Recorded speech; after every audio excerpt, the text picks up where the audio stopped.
प्रिया भक्तगण, भोले भंडारी की सवारी नंदिनी ही क्यों बनी, उसको यह सौभाग्य कैसे प्राप्त हुआ? तो चलिए आज हम लोग जानते हैं। उस समय की बात है जब भगवान शिव के पास कोई वाहन ना था। उन्हें पैदल जंगल पर्वत की यात्रा करनी पड़ती थी। एक दिन मां पार्वती उनसे बोली, आप तो संसार के स्वामी हैं, क्या आपको पैदल यात्रा करना शोभा देता है?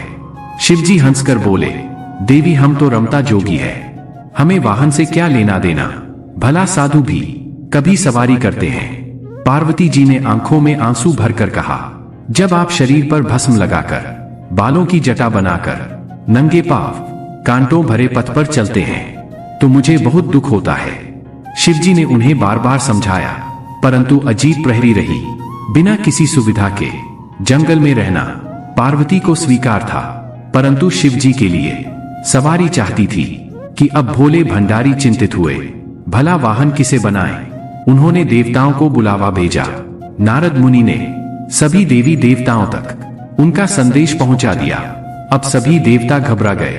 उन्होंने सोचा, कहीं हमारे वाहन न ले ले। सभी कोई ना कोई बहाना बनाकर अपने अपने महलों में बैठे रहे। यहाँ पार्वती उदास थी। शिव जी ने देखा कि कोई देवता नहीं पहुंचा है।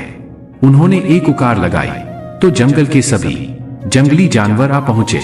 शिवजी ने उनसे कहा, तुम्हारी मां पार्वती चाहती है कि मेरे पास कोई वाहन होना चाहिए, बोलो कौन बनेगा मेरा वाहन? सभी जानवर खुशी से झूम उठे और फिर एक छोटा सा खरगोश आगे बढ़ा। उसने कहा, भगवान मुझे अपना वाहन बना ले, मैं बहुत मुलायम हूं। जिसे देख सभी जानवर हंस पड़े। फिर शेर गरजकर बोला, मूर्ख खरगोश, मेरे होते हुए तेरी जुर्रत कैसे हुई सामने आकर बोलने की? फिर बेचारा खरगोश चुपचाप कोने में बैठकर गाजर खाने लगा। फिर शेर हाथ जोड़कर बोला, प्रभु मैं जंगल का राजा हूं, शक्ति में मेरा कोई सामना नहीं कर सकता, मुझे अपनी सवारी बना ले। उसके बाद समाप्त होने से पहले हाथी बीच में बोल पड़ा। हाथी बोला, मेरे अलावा और कोई इस काम के लिए ठीक नहीं है प्रभु।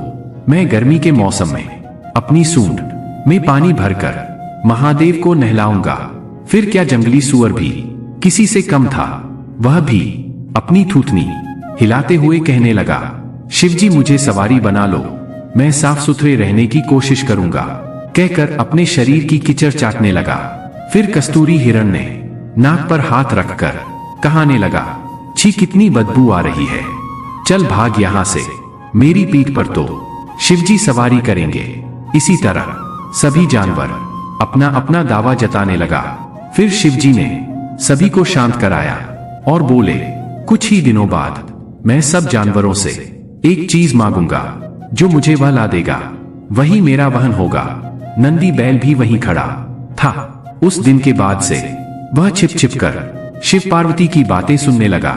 घंटों भूख प्यास की परवाह किए बिना वह छिपा रहता था। एक दिन उसे पता चल गया कि शिवजी बरसात के मौसम में सूखी लकड़ियों की मांग करेंगे, तो उसने पहले ही सारी तैयारी कर ली। फिर कुछ दिनों बाद बरसात का मौसम आया। सारा जंगल पानी से भर गया था। ऐसे में शिवजी ने सूखी लकड़ियों की मांग की तो सभी जानवर एक दूसरे का मुंह ताकने लगे। फिर नंदी बैल गया और बहुत सी लकड़ियों के गट्ठर ले आया। तो फिर भगवान शिव यह देखकर बहुत ही खुश हुए। वे मन ही मन जानते थे कि नंदी बैल उनकी बातें सुनी है। फिर भी उन्होंने नंदी बैलों को अपना वाहन चुन लिए। इस प्रकार नंदी बैल भगवान शिव के सवारी बने और फिर सारे जानवर उनकी और मां पार्वती की जय जयकार करते लौट गए। तो दोस्तों, उम्मीद करता हूं आपको आज की वीडियो पसंद आया होगा। पसंद आया हो तो इसे लाइक शेयर जरूर कीजिएगा और ऐसे ही ज्ञानवर्धक वीडियोस के लिए हमारे चैनल को सब्सक्राइब जरूर कीजिएगा।